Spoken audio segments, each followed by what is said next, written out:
Ես ուզում եմ կրկին խոսել անչափահասների շրջանում հանցագործությունների աճի տարածման մասին, շեշտելով այն հանգամանքը, որ ցավոք սրտի երկու տեսակ հանցագործությունների հետ մենք գործ ունենք հիմնականում, դա ագրեսիայի ատելության խոսքի հիման վրա ծագած վիճաբանություն, դրան հետևած դանակահարություն կամ կրակոցներ եւ իհարկե այս մեր ժամանակների ամենամեծ աղբի մասին թմրամոլություն, թմրավաճառություն։ Ես կառավարությանը ներկայացրել եմ մի առաջարկ եւ կրկին ուզում եմ այս մասին խոսել, որ հուսով եմ կստանամ ձեր աջակցությունը, որ 15-ից 18 տարեկան աշակերտները անկախ կրոնական պատկանելությունից, քաղաքացիությունից, ծնողների թույլտվությունից ենթարկվեն պարտադիր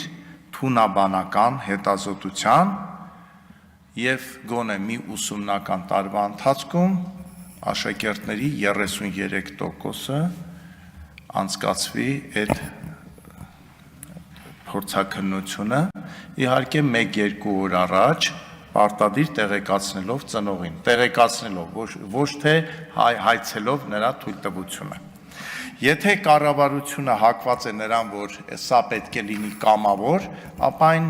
իզուր միջոցառում է, որովհետև որևէ թմրամոլ երեխա ինքնակամ չի գնա ներկայանա, ասի խնդրում եմ ստուգեք ես թմրամոլ եմ, թե չէ։ Սա շատ կարևոր է, որովհետև եթե մենք այս ամեն ինչը չենք անում, մենք չենք կարող կանխել եւ թմրավաճառքի դեպքերը, որովհետև եթե կա պահանջարկ, այդ վաճառքն էլ անպայման լինելու է։ Եվ եթե ունենք նման սերունդ, որը ցավոք սրտի ես հիմա թվեր չեմ ուզում հրապարակեմ, բայց այդ թվերը դուք տեղյակ եք, թե օրինակ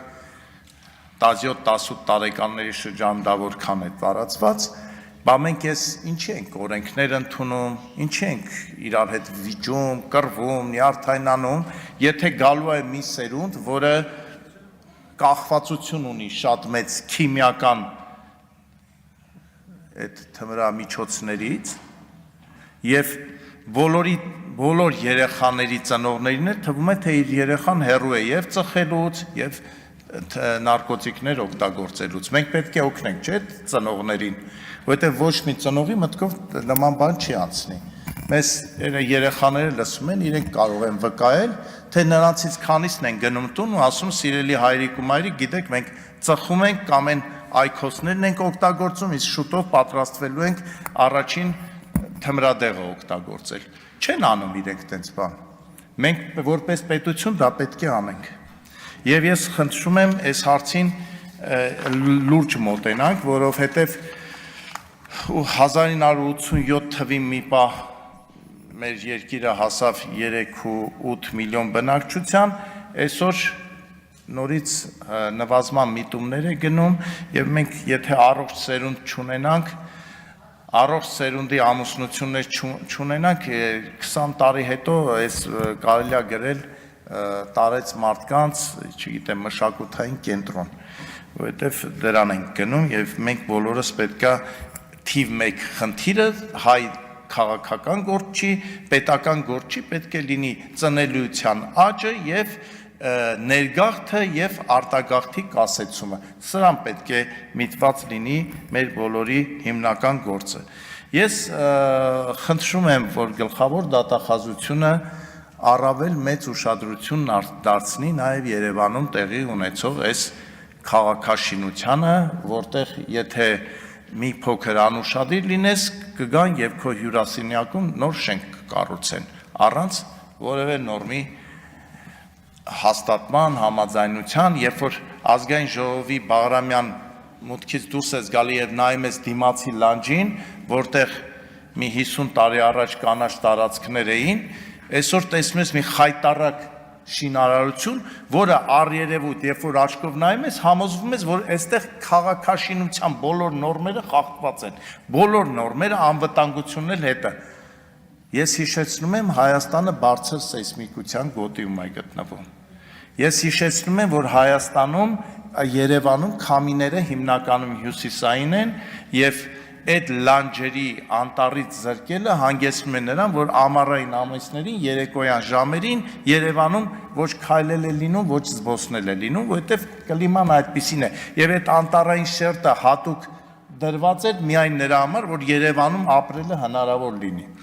Ես կարծում եմ, որ այս շատ կարևոր խնդիր է, որին պետք է ուժային իրավապահ համակարգը շատ մեծ ուշադրություն դարձնի։ Մեծ ուշադրություն դարձնի, թե ինչպես են այն գոտիները, որոնք պետք է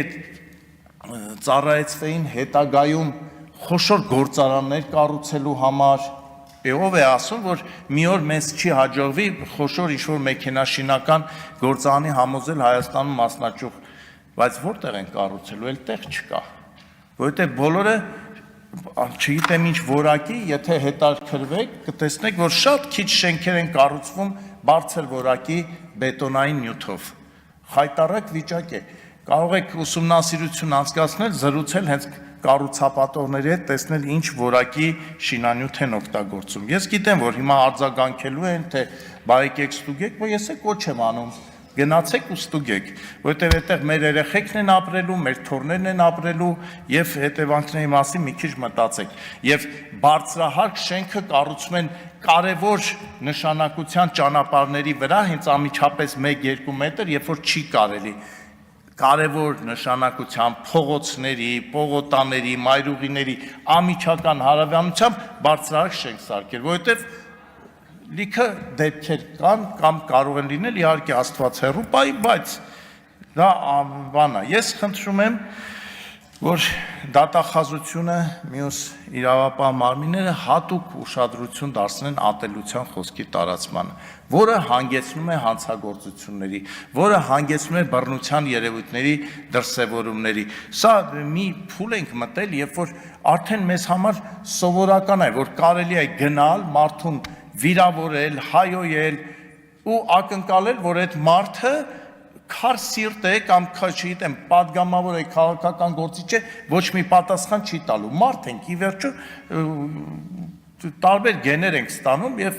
չենք կարող ասենք այդ պահին մեզ ոնց կդրսևորենք։ Բա այդ ատելության խոսքը պետքա կանխվի, չէ՞, որ հակառակ գործողություններ չլինի։ Իսկ երբ որ լինում է այդ հակառակ գործողությունը, պետք է պատշաճ պատասխանատվության ենթարկվեն, որովհետև այս ի վերջո պետություն է եւ ոչ թե չգիտեմ ինչա, որ դե լավ, դե հիմա ծեծեցինք ոչինչ, խփեցինք ոչինչ, վիրավորեցինք ոչինչ։ Ի վերջո մենք բան ենք դառնում, քար ենք դառնում, դիմանում ենք, բա մեր տան անդամները իրանք այդպեսին չեն, իրանք դեռ մարդկային իրանք բարձր արժեքները պահել են, մեր նման չեն կարանում։ Վիրավորվում են, որ իրանք վիրավորում են, վիրավորում են, որ իրանք եղբորը, քրոջը, ընտանիքի անդամին վիրավորում են։ Ինչքան կարանք մենք այս ամեն ինչը հանդուրժենք։ Ես ուզում եմ, քանի ժամանակ կա, մի խնդրի մասին եւս ձեր ուշադրությունը բևեռեմ։ Մեր շատ քաղաքացիներ վարում են տաքսիներ, Yandex ծառայության տաքսիներ։ Նրանք հարկվում են, հարկ են վճարում։ Պետությանը հարկ են վճարում, բայց այդ նույն պետությունը իրեն ասում է, դե գիտես ոչինչ որ հարկ ես վճարում, բայց դու չես համարվում աշխատող։ Դու չես կարող աշխատանքային ստաժ ունենալ, դու չես կարող գնալ բանկից օգտվել։ Սա չեք կարծում, որ առերևույթ հանցագործություն է մի հսկայական մարդկանց նկատմամբ։ Ի վերջո, եթե այդ մարդը աշխատում է, փող է վճարում, հարկ է տալիս, բա ինչ-որ միտեղ այդ մարդը պիտի ինչ-որ օգտվի այն ամեն ինչից, ինչ-որ մյուս աշխատողները։ Կարծում եմ, սա շատ կարևոր է եւ ինձ թվում է պետքա դուք էլ մյուս իրավապահ մարմիններն այս խնդրին անդրադառնան եւ ամենակարևորը ցանկացած որոշում, ցանկացած քայլ, գործողություն դատախազության կողմից պետք է ամենակարևորը լինի արդարության հիմքով, արդարության եւ բանականության հիմքով։ Երբ որ այդ արդարությունը չկա, այսինքն երբ որ մարդը համադրում է, այս դեպքում սենց եղավ, այն մի դեպքում են եղավ, ձեր աշխատանքը ընկնում է ջուրը։ Շնորհակալություն։